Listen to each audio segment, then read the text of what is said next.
عليه وسلم. إن الحمد لله نحمده ونستعينه ونستغفره ونعوذ بالله من شرور أنفسنا ومن سيئات أعمالنا. من يهده الله فلا مضل له ومن يضلل فلا هادي له. وأشهد أن لا إله إلا الله وحده لا شريك له وأشهد أن محمدا عبده ورسوله. بسم الله الرحمن الرحيم. يا أيها الذين آمنوا اتقوا الله حق تقاته ولا تموتن إلا وأنتم مسلمون. يا أيها الناس اتقوا ربكم الذي خلقكم من نفس واحدة وخلق منها زوجها وبث منهما رجالا كثيرا ونساء. واتقوا الله الذي تساءلون به والأرحم إن الله كان عليكم رقيبا. يا أيها الذين آمنوا اتقوا الله وقولوا قولا سديدا يصلح لكم أعمالكم ويغفر لكم ذنوبكم ومن يطع الله ورسوله فقد فاز فوزا عظيما. أما بعد، من يهده الله فلا مضل له ومن يضلله فلا هادي له. إن أصدق الحديث كتاب الله وأحسن الهدي هدي محمد وشر الأمور محدثاتها وكل محدثات بدعة وكل بدعة ضلالة وكل ضلالة في النار. Whomsoever Allah guides, none can lead astray, and whomsoever Allah sends astray, none can guide. The truest of words is the book of Allah, and the best of guidance is the guidance of Muhammad sallallahu alayhi wa sallam. The worst of things are those that are newly invented, and every newly invented thing is an innovation, and every innovation is going astray, and every going astray is in the fire. Assalamu alaikum wa rahmatullahi wa barakatuh. We begin in the name of Allah, the most merciful, the especially merciful, and ask Allah to send peace and blessings on His final messenger, Muhammad, son of Abdullah sallallahu alayhi wa sallam. Imam Jamil al-Amin has a phrase or a way of summarizing a lot of things that I like, that maybe some of you have heard, and maybe some of you haven't, or probably heard me say it before, regarding that the Quran and the Sunnah are a program. The Quran is not just a book that you read academically. The Quran is not just something beautiful that you listen to like music or poetry, although it may include these things. The Quran is a whole program. And the Sunnah of the Prophet ﷺ is not just some personal habits that you kind of observe superstitiously, hoping that, if I put on the turban or this hat on, it's going to change all of these things in and of itself by itself. Rather, it is a holistic program. And the thing about a program is that when you enter into any program, if you enter into Alcoholics Anonymous, if you enter into a college degree program, a boot camp, whatever, there is an understanding that you have to follow all of the criteria that are listed and you will get certain results. It's not enough to just hang out on the campus and participate in some discussions and then leave and whatever, come back and then expect to get the results. You have to actually go through the whole program. You can't go to AA and then immediately after the AA meeting, block your sponsor, you're supposed to have a sponsor you're paired up with, right? Or never answer the sponsor's calls, and then go hang out at the bar and say, but I'm still on my sobriety.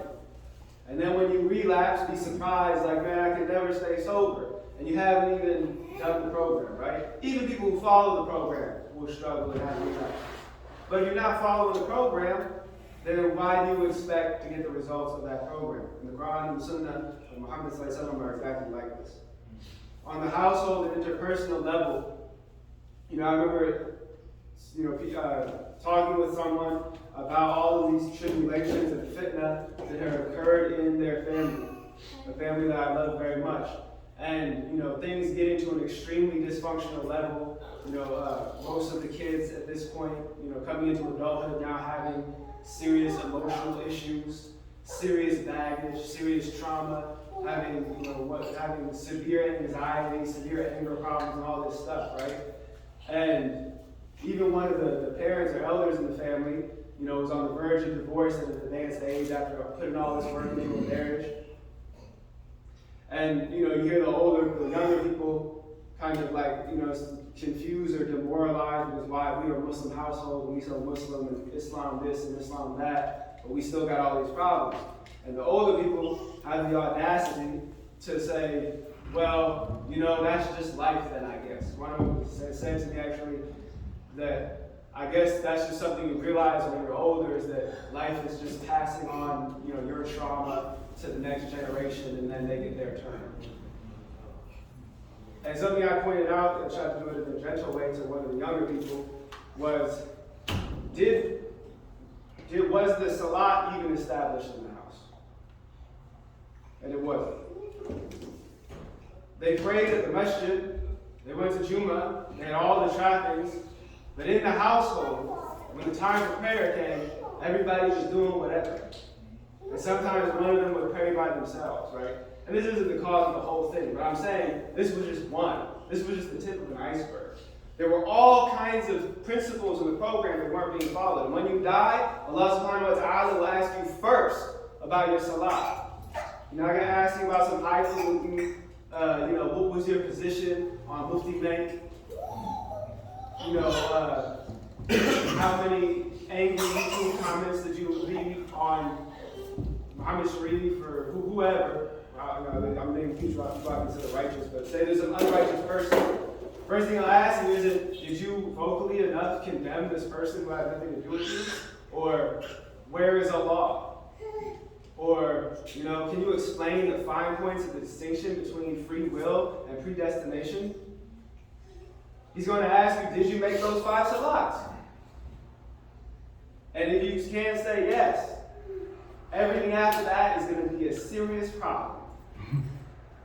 And if we can say yes, then inshallah ta'ala, then we'll proceed with the rest of the questions and we hope that the rest is in order. But you have to have the basics of the program. And you can't have the audacity to not follow the program. And then if you are upset about what happens, you could be upset. Do not have the audacity to come back and complain about the program.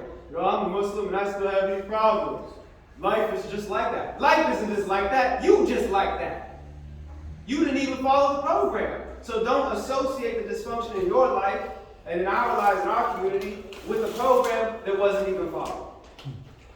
And let's be honest. Because you could fool people. But be honest, don't fool yourself though. We don't have to expose what's going on in our homes. Don't tell people that the salat's not established. Don't be dragged down in guilt, feeling like, man, I can't even show my face as much as, I sleep through Fajr every day. That's not the point. Don't expose it, but between you and Allah, So walk humbly and work on it, right? Call your sponsor. If you go to the bar every single night, try to come back to once a week. And then try to stop doing it all. And if you fail, Allah says one of our teachers said, if you make a habit of sinning, if there's somebody who habitually sins and keeps going back to sinning, make a habit of keep repenting and going back to repenting.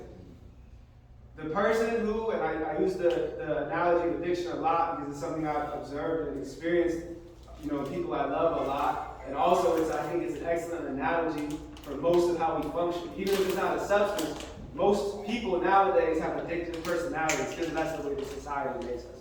Addicted to TV, addicted to music. We always chasing the next fix. Anyway, make no mistake. The dope fiend who tries to quit every single week, and then you see him strung out the next week, but he keeps trying, and people say, man, that dude always getting clean, And they discourage him and dog him out because of his failings. He is better than the person who's just doing it sustainably and say, well, I'm just keeping it real. I'm just going to be all the way about ignorance. And people will be proud of that. People will be proud of saying, I'm in the streets, so if I'm in the streets, I'm going to be all the way in the streets.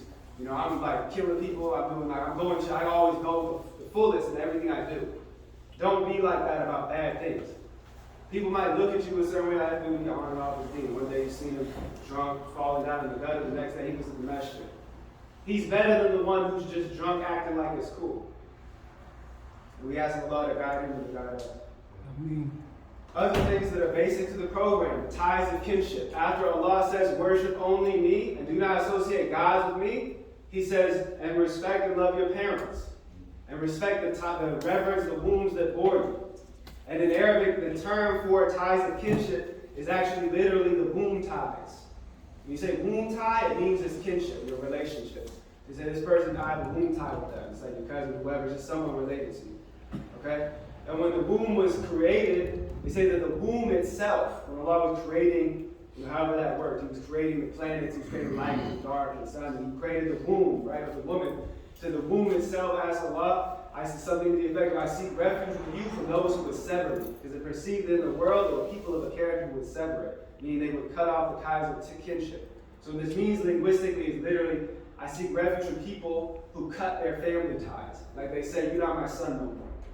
That's not my dad. I don't even acknowledge him. That's my brother, but me and my brother, we had a fallout, so I don't speak to him, and I sever the tie that's between us, right?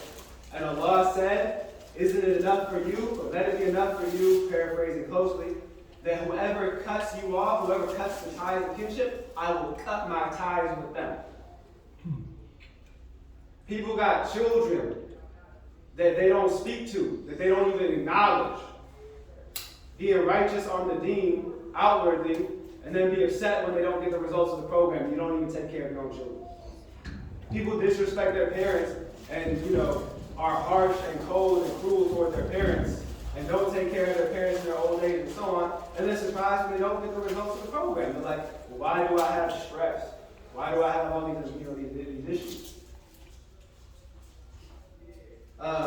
And also the duties of brotherhood. Imam Al-Ghazali says in the book of the Duties of Brotherhood, he says that he gives a hadith where the Prophet ﷺ said, a sitting companion of a certain amount of time you just kick it with, basically, you kick it tough and you sit together, a sitting companion, he specifies the amount of time. He says after this amount of time is similar to a blood tie.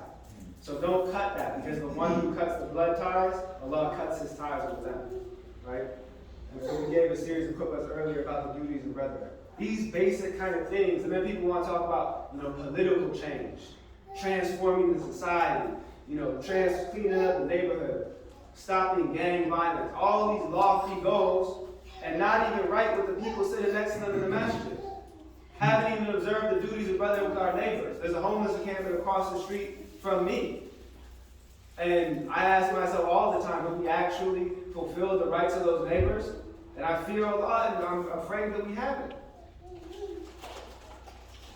And how can we expect to transform the society if we can't even observe it in terms of what's close to us?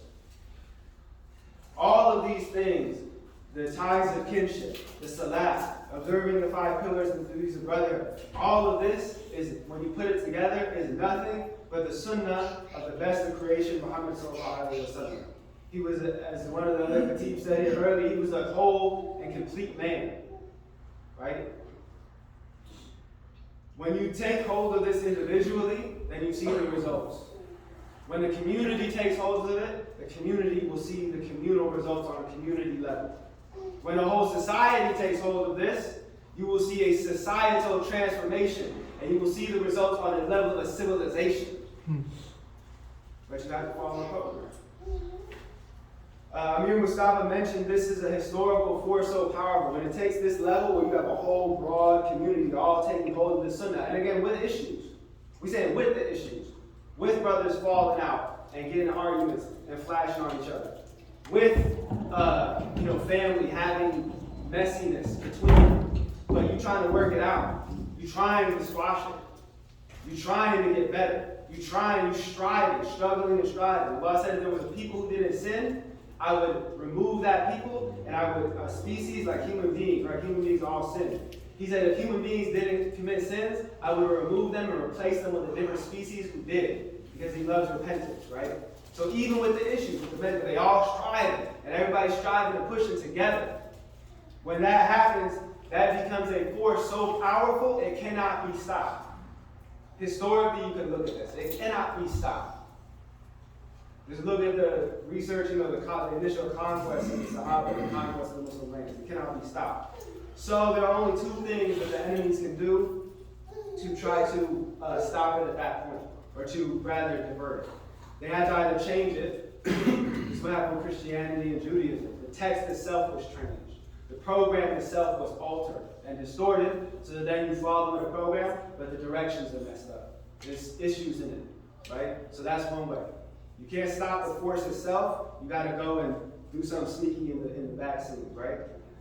This is very difficult in Islam for various reasons, right? In fact, everybody has the Quran memorized. It's one big obstacle. We won't go into all the obstacles. The next thing they can do that's more effective with us, with Muslims, is distraction. The force is going forward. You can't stop it.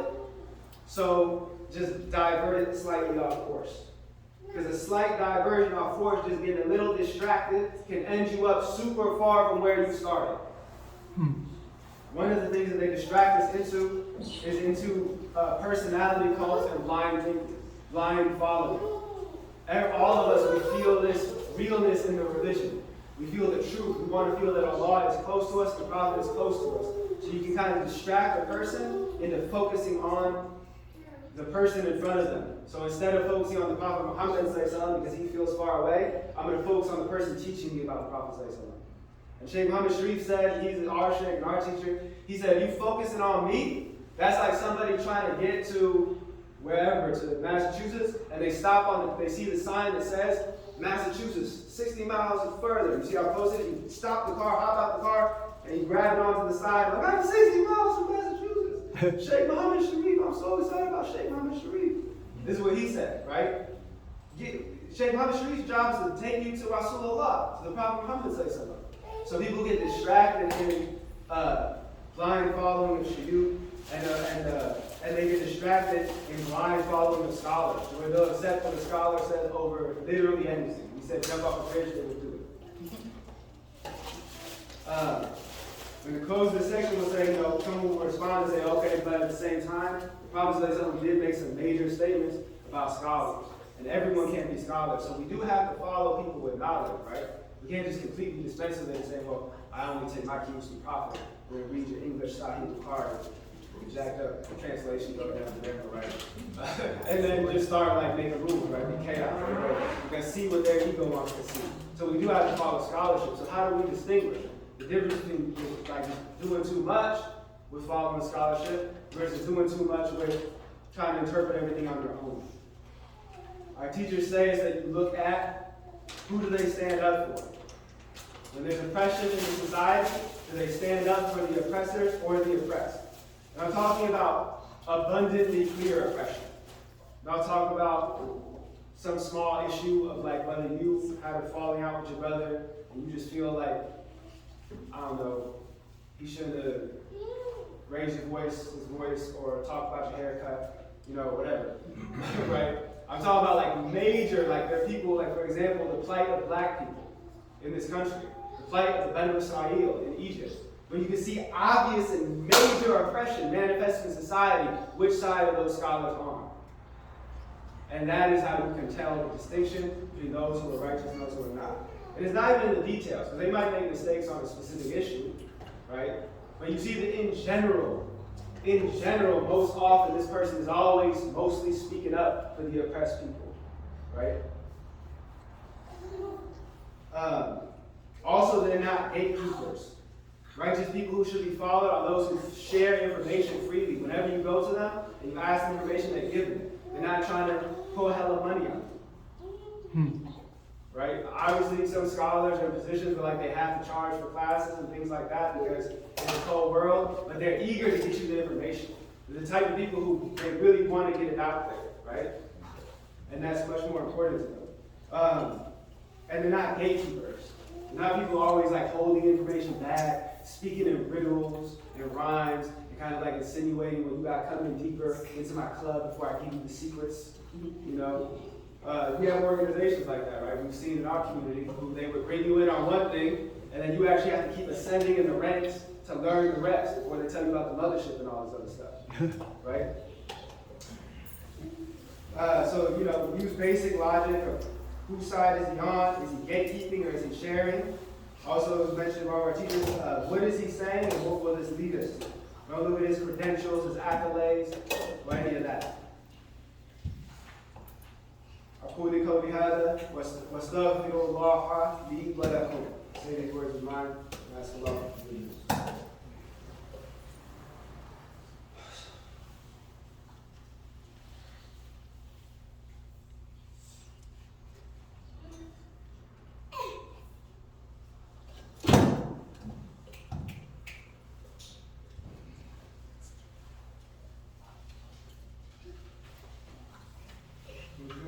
Short section, inshallah, to wrap up the second half. Alhamdulillah, wa salatu wa salamu ala rasulillah. So in this era, aside from blind following of scholars, one second issue we want to address real quick, inshallah, which is that's something that goes back a long time. The Quran says the Christians and Jews made that mistake, blindly following their scholars, to where the scholars would say what was halal and haram, and that alone was the criteria for them. Even when it contradicted the books they had. Right? In this era, we have a new problem, especially for those of you who are younger or my age and younger. And actually, this affects everyone, but it's something that came about, in these more recent generations. Is the habit of, worse than following scholars blindly, following the algorithm blindly, following social media blindly, following things you see on the internet blindly. Was bad enough, right? Or a problem to follow people of knowledge blindly. But now people blindly follow a YouTube algorithm that senses, here's what you say, and senses like the kinds of things you're searching, and then decides what you want.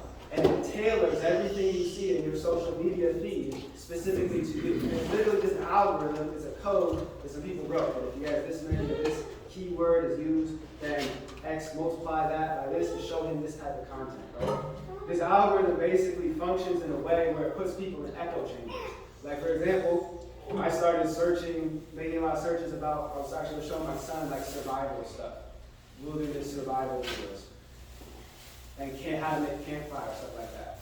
Anything like that, you will slowly start getting right-wing, conservative, political videos. Because there's a correlation between basically men, like white men basically, who are interested in wilderness stuff, and they also seem to like these kind of videos. So the algorithm is like, maybe he's from the same demographic that likes that. So your feed is now inundated with all this clickbait talking about, I'm not even going to the content of what it is, because it's not really about what it is. The point is that you're going to be inundated with a very specific narrative, right? Also, if you want to look up Black Lives Matter a lot and police brutality, you're going to get inundated with LGBTQ propaganda because there's this association in the algorithm. You end up in this echo chamber that completely normalizes something that has nothing to do with Islam, right? And people will blindly follow and repeat information based on an algorithm. And based on this stuff, you just hear it in a YouTube video and then go say it. This is like random. This is like educated people doing this. And this is drastically from completely outside of our tradition. This can start with seemingly harmless things, right? People just narrating stories, right? Like people used to narrate stories in their religion. But then it can be harmful, and maybe they're not true, but like the moral is true or something. But then when something super harmful comes about, we now normalize just blindly following random information.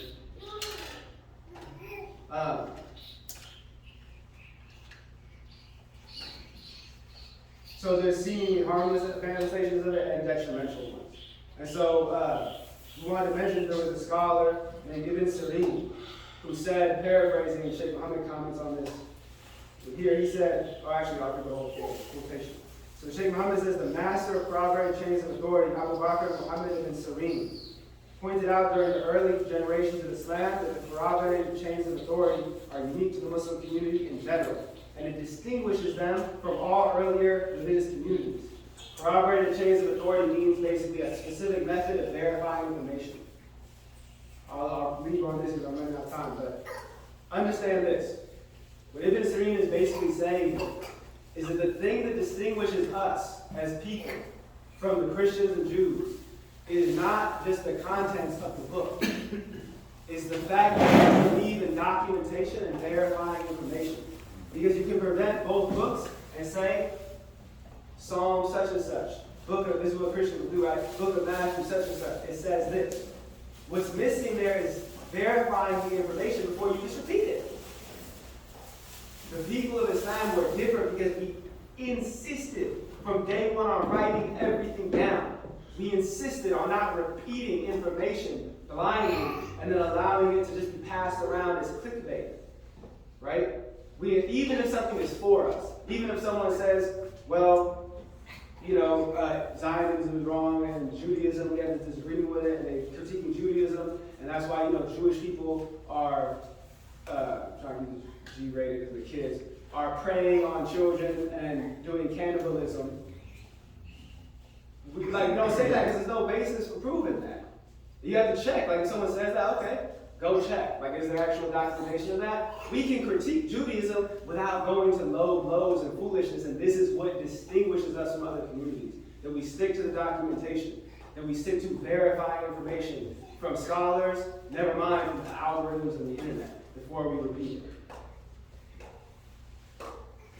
This is part of the program, and part of the program is being able to verify, and if you can't verify, you have to be able to say, La adri, Allah alim, I don't know, Allah knows best.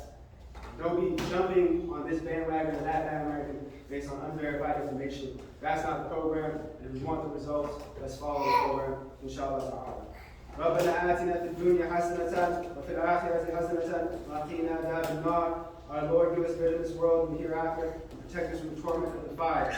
Ya Allah, we seek refuge with you from anxiety and grief, from inability and laziness, from stinginess and cowardice, and from being overcome by death and depression of man. O Allah, send blessings on your Sayyid Muhammad, your servant, prophet, and messenger, the unlettered prophet, upon his family, companions, wives, descendants, and the people of his house. Ameen. Wa aqimu salat. Allahu Akbar, Allahu Akbar. Shadu an la ilaha illallah. Shadu anna Muhammadan Rasulullah. Hayya ala salah, hayya ala falah. Ka kamatu salat. Allahu Akbar, Allahu Akbar. La ilaha illallah.